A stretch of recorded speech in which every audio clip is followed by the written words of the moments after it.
नमस्कार दोस्तों।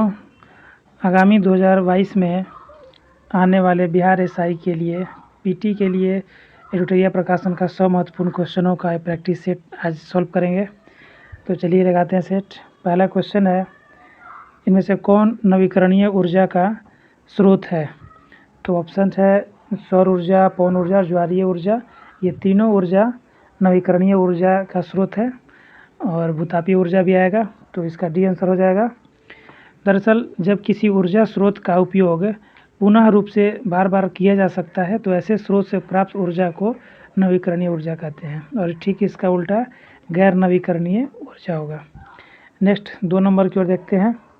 मिलान करने वाला क्वेश्चन है। एक तरफ खनिज है और दूसरे तरफ संबंधित राज्य हैं।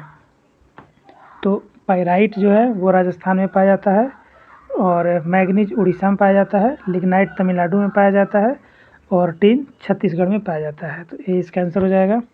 नेक्स्ट बढ़ते हैं 3 नंबर की ओर। ब्रह्मांड की उत्पत्ति के संबंध में महाविस्फोट सिद्धांत बिग बैंग थ्योरी किसने दिया था? तो ये लेमेंथियर ने दिया था, जिसका पूरा नाम है जॉर्ज लेमेंथियर।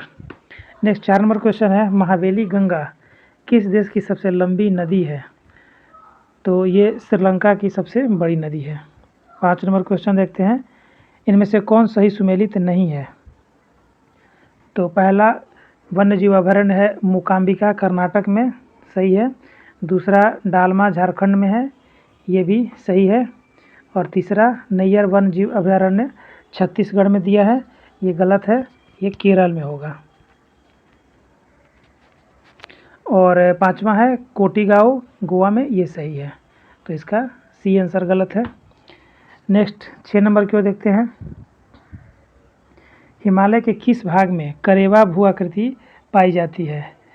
तो कश्मीर हिमालय में करेवा भू आकृति पाई जाती है, जहाँ पर अफरान की खेती की जाती है। करेवा एक तरह का चिकनी मिट्टी और दूसरे पदार्थों का हिमोड़ पर मोटी परत के रूप में एक जमाव है।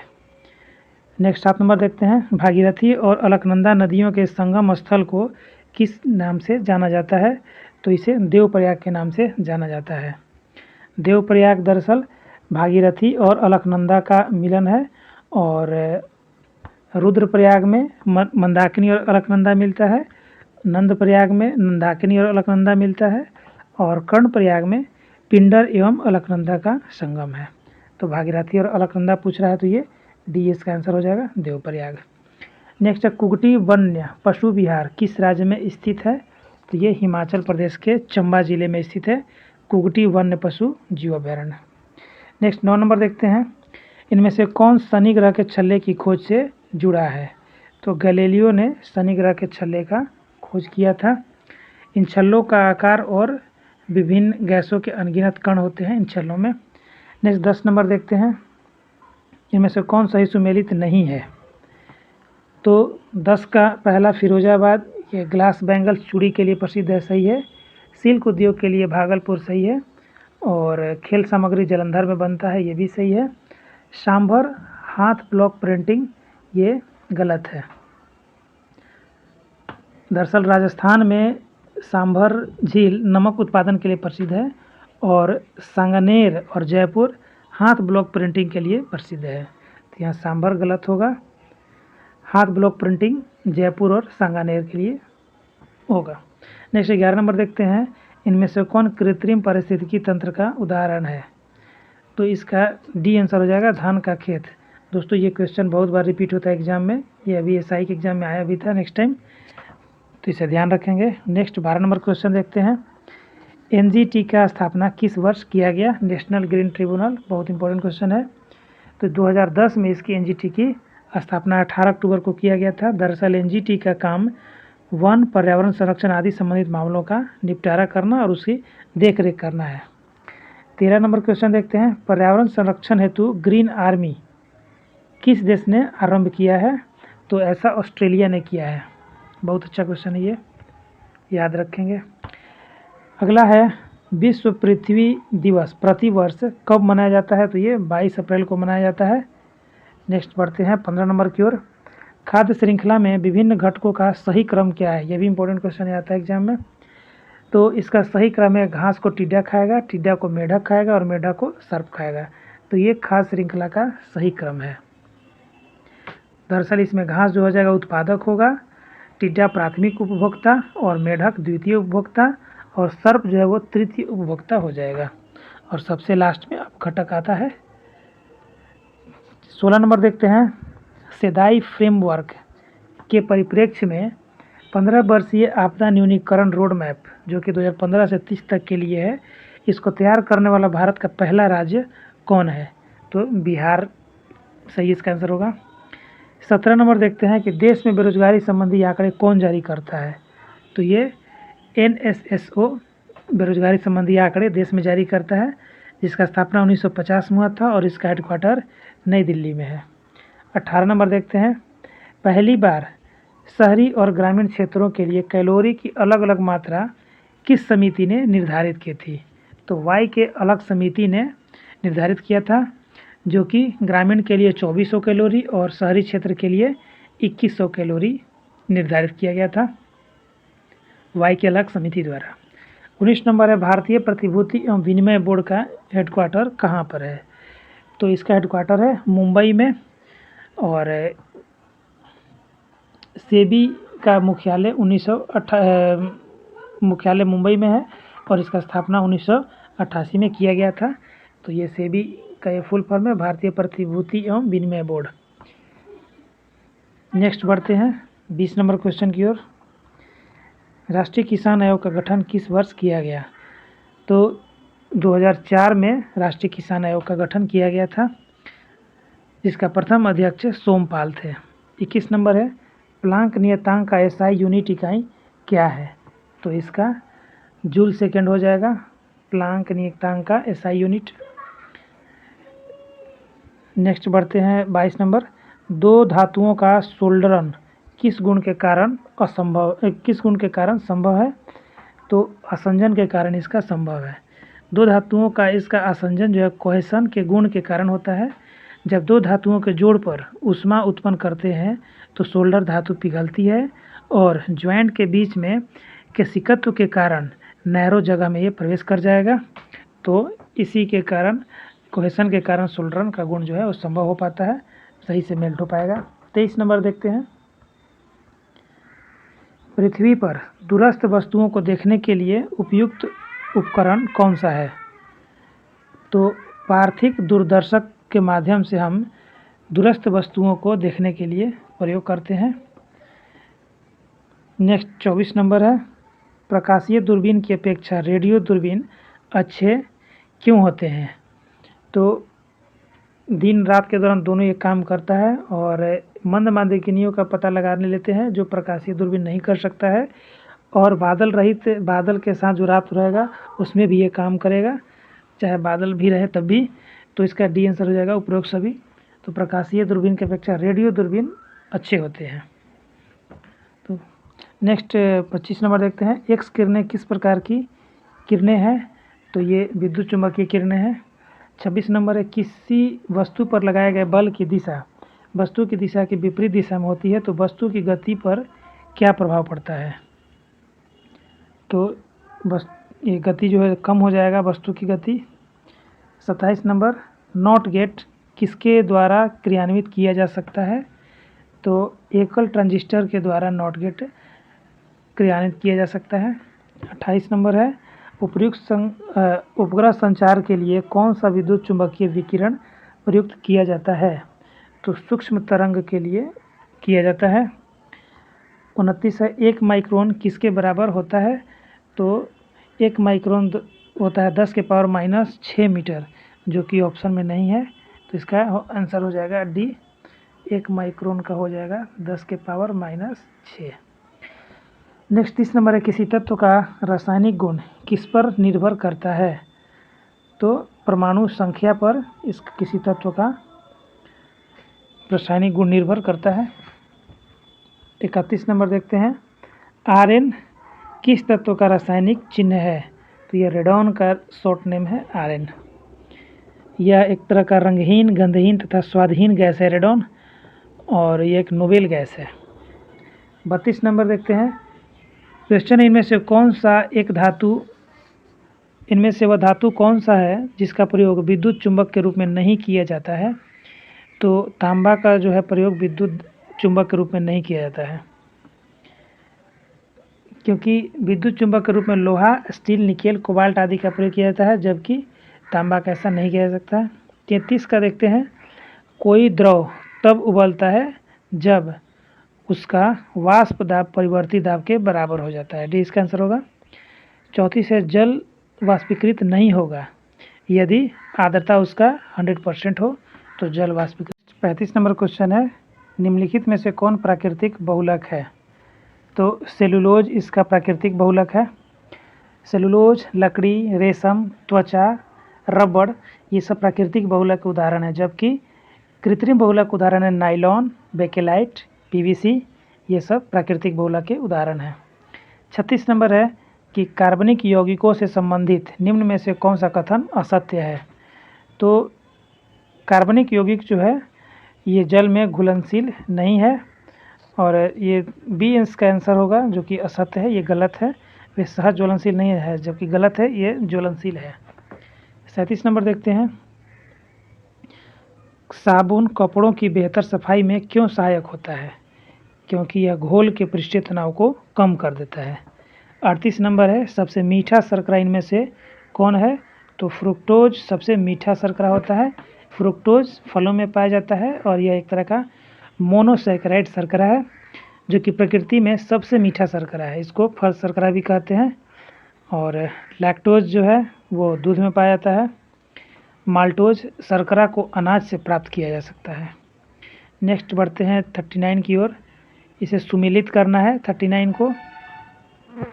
तो विटामिन B1 जो हो जाएगा थायमिन से मिलेगा, B2 राइबोफ्लाविन की ओर मिलेगा, और B6 का नाम होता है रासायनिक पायरोडॉक्सिन की ओर, और नेक्स्ट बच गया B12 जिसको हम कहते हैं साइनोकोबाल्मिन। तो 39 हो गया। नेक्स्ट बढ़ते हैं 40 की ओर। 40 नंबर क्वेश्चन है, निम्नलिखित में से कौन उत्सर्जक उत्पादक के रूप में यूरिक एसिड का उत्सर्जन करता है? तो उत्सर्जक उत्पादक के रूप में यूरिक एसिड का प्रोडक्शन करता है गौरैया। सभी सरीसृप वर्ग जैसे छिपकलियाँ एवं पक्षी वर्ग जिसमें गौरैया है, इसका मुख्य उत्सर्जक उत्पादक यूरिक एसिड होता है, जबकि स्तनधारियों जैसे मनुष्य का मुख्य उत्सर्जक पदार्थ यूरिया होता है, और ये क्या है? यूरिक एसिड है। तो पक्षियों में मूत्र जो है उत्सर्जक यूरिया के रूप में न होकर यूरिक अम्ल के रूप में होता है। नेक्स्ट देखते हैं 41 नंबर, किस पेशी में संकुचनशील प्रोटीन होते हैं? तो एक्टिन एवं मायोसिन पेशी में संकुचनशील प्रोटीन होते हैं। यह पेशियों को सिकोड़कर शरीर एवं अंगों को गति प्रदान करते हैं। 42 नंबर है, सबसे बड़ा श्वेत रुधिराणु कौन सा है? तो ये हो जाएगा मोनोसाइट। मोनोसाइट सबसे बड़ा श्वेत रुधिराणु है, और जबकि सबसे छोटा श्वेत रुधिराणु लिम्फोसाइट है, ये सबसे छोटा हो जाएगा। नेक्स्ट 43 नंबर है, केचुए की पृष्ठीय रुधिर वाहिका में रक्त का प्रवाह किस ओर होता है? तो ये अग्रगामी की ओर होता है। 44 नंबर, हृदय का निम्नलिखित में से क्या कार्य है? तो हृदय का कार्य है रुधिर को शरीर के विभिन्न अंगों में पंप करना। आगे बढ़ते हैं 45, इनमें से कौन नरलिंग हार्मोन है? तो टेस्टोस्टेरोन जो है, टेस्टोस्टेरोन, यह नरलिंग हार्मोन है, और प्रोजेस्टेरोन महिला हार्मोन है, महिला लिंग हार्मोन। नेक्स्ट है 46 नंबर, संघ राज्य क्षेत्रों हेतु प्रशासकों के अधिकार एवं कर्तव्यों का निर्धारण किया जाता है किसके द्वारा? तो राष्ट्रपति के द्वारा किया जाता है। राज्य निर्वाचन आयुक्त को इसके पद से किस विधि द्वारा हटाया जा सकता है? तो उच्च न्यायालय के न्यायाधीशों को हटाए जाने की जो विधि होती है उसी के तरीके द्वारा राज्य निर्वाचन आयुक्त को भी उसके पद से हटाया जा सकता है। 48 है, कौन संवैधानिक निकाय है? तो राज्य निर्वाचन आयोग जो है यह एक संवैधानिक निकाय है, जो कि संविधान के भाग 15 में अनुच्छेद 324 से 329 तक निर्वाचन आयोग एवं निर्वाचन से संबंधी प्रावधान है। जबकि आरबीआई भारत का केंद्रीय बैंक है, जो कि एक क्षेत्र के उपक्रम के भांति एक स्वायत्त निकाय है, और केंद्रीय सूचना आयोग एक संवैधानिक निकाय नहीं है। 49 नंबर देखते हैं।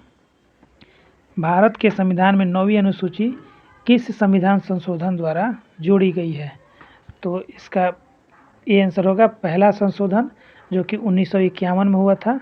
उसके द्वारा भारत में 9वीं अनुसूची जोड़ा गया ताकि भूमि सुधार कानूनों को चुनौती दिया जा सके। अगला है 50 नंबर। भारत के संविधान की उद्देशिका अपने नागरिकों को किस प्रकार का न्याय प्रदान नहीं करती है? तो धार्मिक न्याय प्रदान नहीं करता है भारत का प्रियम्बल। और न्याय 3 तरह का कहा गया प्रियम्बल में वर्णन है, सामाजिक, आर्थिक एवं राजनीतिक। 51 नंबर है। कौन सी भारतीय संविधान की एकात्मक विशेषता है? तो आपातकालीन प्रावधान जो है भारतीय संविधान की एकात्मक विशेषता है। 52 नंबर है। किस अधिनियम में पहली बार वायसराय कुछ भारतीयों को कार्यकारिणी परिषद में गैर सरकारी सदस्यों के रूप में नामांकित कर सकता है? तो इसका आंसर हो जाएगा भारत परिषद अधिनियम 1861। 53 नंबर है। राज्य पुनर्गठन आयोग का गठन कब किया गया था?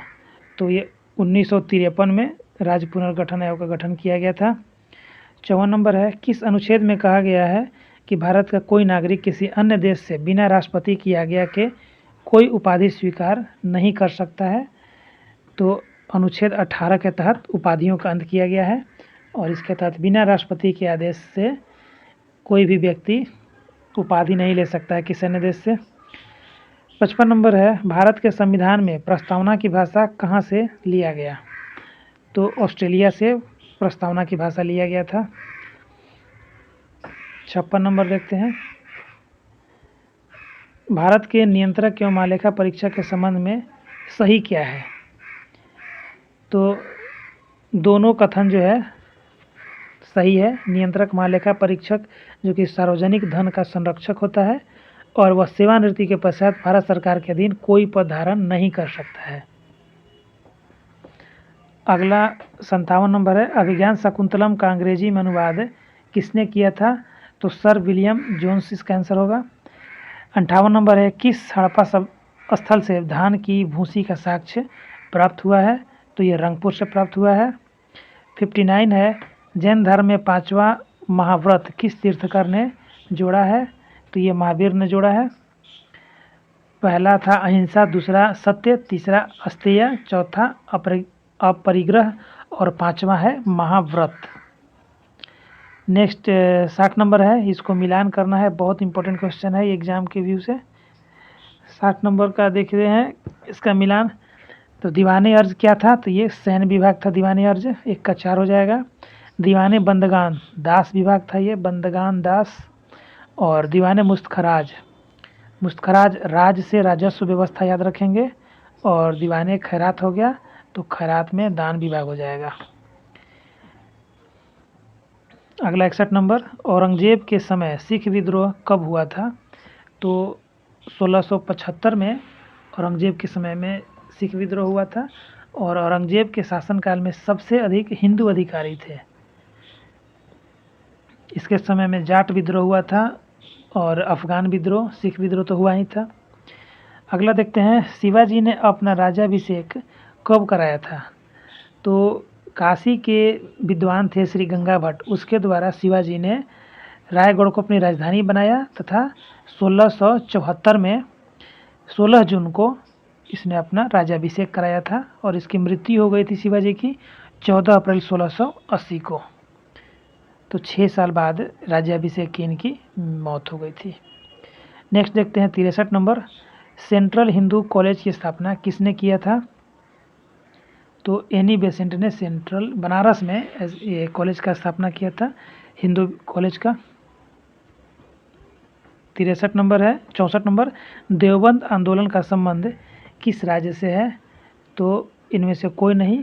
देवबंद आंदोलन, चूँकि देवबंद जो शहर है वो यूपी में पड़ता है, तो देवबंद आंदोलन जो है वो उत्तर प्रदेश से संबंधित है, जो कि ऑप्शन में नहीं है। और इस आंदोलन की शुरुआत 1866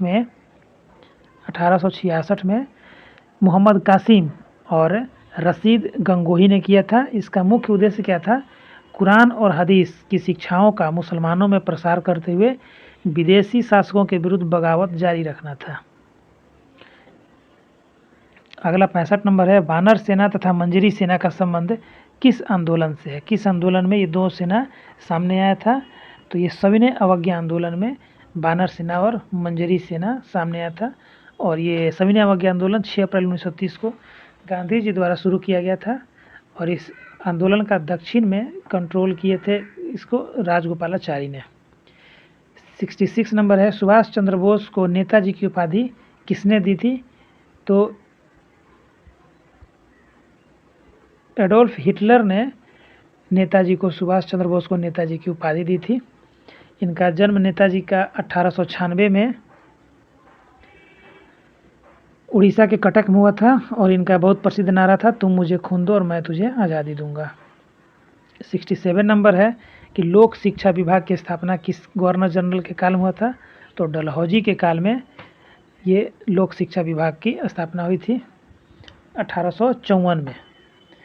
डलहौजी को डॉक्ट्रिन ऑफ लैप्स का जनक भी कहा जा सकता है, व्यापक सिद्धांत इसको हिंदी में कहते हैं।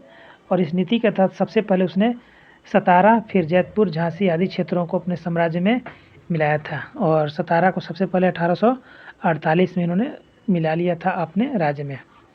भारतीय राष्ट्रीय कांग्रेस के किस अधिवेशन में सुभाष चंद्र बोस ने त्यागपत्र दिया था? तो ये था त्रिपुरी अधिवेशन, जो कि 1939 में हुआ था। 1939 में मध्य प्रदेश में त्रिपुरी अधिवेशन आयोजित हुआ था। कहाँ पर? मध्य प्रदेश में त्रिपुरी अधिवेशन हुआ था। तो इसका ए आंसर हो जाएगा। और आपसी कलह के वजह से इन्होंने इस पद से त्यागपत्र दे दिया था, जो कि 52वां कांग्रेस अधिवेशन था 1939 में। बहुत इंपॉर्टेंट क्वेश्चन है ये। अगला है, सर्वप्रथम स्वराज शब्द का प्रयोग किसने किया था? तो दयाशंकर सरस्वती ने स्वराज का सर्वप्रथम प्रयोग किया था। यह भी बहुत अच्छा क्वेश्चन है, बराबर रिपीट होते रहता है। 1906 के कलकत्ता अधिवेशन में ये स्वराज शब्द का पहली बार प्रयोग इन्होंने दादा भाई नौरोजी ने किया था 1906 में। और चूँकि तिलक का स्वराज हमारा जन्मसिद्ध अधिकार है, यह बाल गंगाधर तिलक का नारा है। तो स्वराज का सबसे पहला प्रयोग दयानंद सरस्वती ने किया था। उसके बाद 1906 में कलकत्ता अधिवेशन में स्वराज शब्द का प्रयोग दादा भाई नौरोजी ने किया था। नेक्स्ट 70 नंबर देखते हैं। जनवरी 2021 में, ये तो पुराना करंट अफेयर हो गया, फिर भी देखते हैं इसको, कि कोयला खानों के लिए सिंगल विंडो क्लियरेंस सिस्टम की शुरुआत किसने की थी? तो ये अमित शाह द्वारा शुरू किया गया था। और 71 है कि भारत में सीमांत किसानों को कितनी भूमि धारिता वाले किसानों को सम्मिलित किया जाता है? तो सीमांत किसान में 1 हेक्टेयर तक जिसके पास सीमित ज़मीन है, तो उसको सीमांत किसान के रूप में काउंट किया जाएगा। सीमांत किसान 1 हेक्टेयर से तक ही होना चाहिए, उससे ज़्यादा नहीं। और 1 हेक्टेयर से यदि ज़्यादा हो गया 2 हेक्टेयर तक, तो उसको लघु किसान कहा जाएगा। और बड़ा किसान कहा जाएगा 10 हेक्टेयर से अधिक जिसके पास भूमि होगा, उसको बड़ा किसान कहा जाएगा। 72 नंबर देखते हैं। प्रथम दीनदयाल हस्तकला संकुल व्यापार सुविधा केंद्र कहाँ पर स्थित है? तो ये बनारस में स्थित है। और इसको दरअसल पीएम मोदी ने 2017 में राष्ट्र को समर्पित किया था, इसलिए ये क्वेश्चन इंपॉर्टेंट बन जा रहा है। 73 नंबर है, जैवमंडलीय सुरक्षित क्षेत्र शेषाचलम किस राज्य से संबंधित है? तो ये आंध्र प्रदेश से संबंधित है शेषाचलम। और तमिलनाडु में नीलगिरी है, केरल में अगस्त्यामलाई है, और छत्तीसगढ़ में अचानकमार है, और आंध्र प्रदेश में शेषाचलम है। 74 नंबर देखते हैं। इंटरनेट के पत्ते में पद HTTP का सही विस्तृत रूप क्या है? तो हाइपर टेक्स्ट ट्रांसफ़र प्रोटोकॉल इसका सही आंसर होगा। तो 74 का हो जाएगा D, hyper text transfer protocol. 75 number देखते हैं। किस देश के साथ भारतीय वायुसेना ने इंद्रधनुष अभ्यास किया? तो ब्रिटेन के साथ इंद्रधनुष अभ्यास किया था भारतीय वायुसेना ने। और 76 नंबर है, किस भारतीय ने world game athlete of the year 2019 का पुरस्कार जीता? तो ये रानी रामपाल हो जाएगा।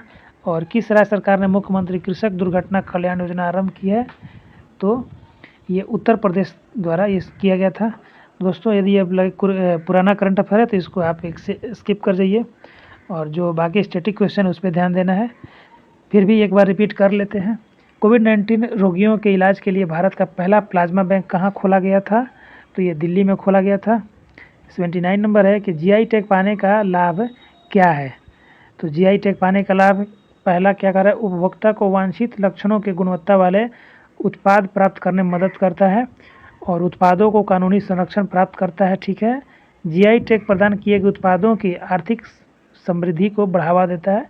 ठीक है, तो इसका जीआई टैग पाने का यही लाभ हुआ कि उसको विशेष पहचान मिलेगा, आर्थिक समृद्धि होगी, कानूनी संरक्षण प्राप्त होगा, उसका कोई भी उसके बिना इजाज़त के कॉपी नहीं कर सकता है और गुणवत्ता को भी वो काफ़ी अच्छा बनाएगा।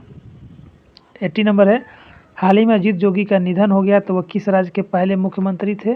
तो छत्तीसगढ़ के पहले मुख्यमंत्री थे। 2000 में ये उस समय मुख्यमंत्री थे। स्पैरो पोर्टल किस से संबंधित है? तो स्पैरो पोर्टल जम्मू कश्मीर के प्रशासनिक अधिकारियों के मूल्यांकन हेतु स्पैरो पोर्टल लॉन्च किया गया था। और नेक्स्ट देखते हैं 82 नंबर, किस राज्य सरकार ने पहली समुद्री एम्बुलेंस जिसका नाम है प्रतीक्षा शुरू की? तो केरल द्वारा ये समुद्री एम्बुलेंस प्रतीक्षा का शुरुआत किया गया। 83 है कि पर्यावरण और वन मंत्री प्रकाश जावड़ेकर द्वारा जारी भारतीय वन क्षेत्र स्थिति रिपोर्ट 2019 कौन सी होगी? तो 16वीं होगी। और 84 नंबर है, कोरोना महामारी के कारण इनमें से 2020 में से होने वाला कौन सा ग्रैंड स्लैम लॉन टेनिस के लिए स्थगित कर दिया गया था? तो उस टाइम में विंबलडन स्थगित कर दिया गया था कोरोना के समय में। और नेक्स्ट है, ओरछा तथा ग्वालियर को यूनेस्को द्वारा विश्व विरासत सूची में शामिल किया गया तो यह शहर किस राज्य में है? तो ये ओरछा और ग्वालियर मध्य प्रदेश का ये दो शहर है जो कि विश्व विरासत सूची में शामिल किया गया है। नेक्स्ट देखते हैं 86 नंबर, भारत के सबसे लंबे सिंगल लेन मोटरेबल और सस्पेंशन ब्रिज का उद्घाटन कहाँ पर किया गया? तो ये उत्तराखंड में किया गया है, सी इसका आंसर हो जाएगा। और 87 नंबर है कि पृथ्वी अवलोकन उपग्रह अमेजोनिया, तो अमेजोनिया तो सीधे ब्राज़ील का है, याद रहना चाहिए किस देश का उपग्रह पूछ रहा था। नेक्स्ट 88 नंबर है, यूरोपीय संघ की संसद ने जलवायु परिवर्तन को ध्यान में रखते हुए 1990 की तुलना में 2030 तक कितना % कार्बन उत्सर्जन में कमी लाने का लक्ष्य रखा है? ये बहुत इंपॉर्टेंट है, तो इसका सही आंसर हो जाएगा 60%। 89 नंबर है कि 15वां G20 वर्चुअल शिखर सम्मेलन 2020 के किस देश में आयोजित किया गया था? तो ये सऊदी अरब में किया गया था। 90 नंबर, हाल ही में हुए बिहार विधानसभा चुनाव 2020 में सर्वाधिक मतों से विजयी होने वाले प्रत्याशी कौन बने थे? तो महबूब आलम बने थे बलरामपुर विधानसभा से, और जबकि न्यूनतम मतों से विजयी होने वाले थे कृष्ण मुरारी शरण। ठीक, उल्टे दोनों ऑप्शन में डाला गया है। 91 नंबर देखते हैं, भारत का पहला चंदन संग्रहालय कहाँ खोला जाएगा? तो चंदन कर्नाटक के जंगल में चंदन तस्कर वीरप्पन। नेक्स्ट देखते हैं 92 नंबर, एशिया की पहली सौर ऊर्जा से संचालित कपड़ा मिल की स्थापना कहाँ की गई? तो ये महाराष्ट्र में, चूँकि सूती कपड़ों का भंडार है वहाँ पर मिल है, तो वहीं पर सौर ऊर्जा से भी संचालित कपड़ा मिल की स्थापना किया जाएगा। तो ठीक है, महाराष्ट्र हो जाएगा। 93 नंबर है, सरदार पटेल तथा भारतीय मुसलमान पुस्तक एक लिखा गया है, तो इसका लेखक पूछ रहा है कि कौन है? तो ये रफ़ीक जकारिया है इसके लेखक।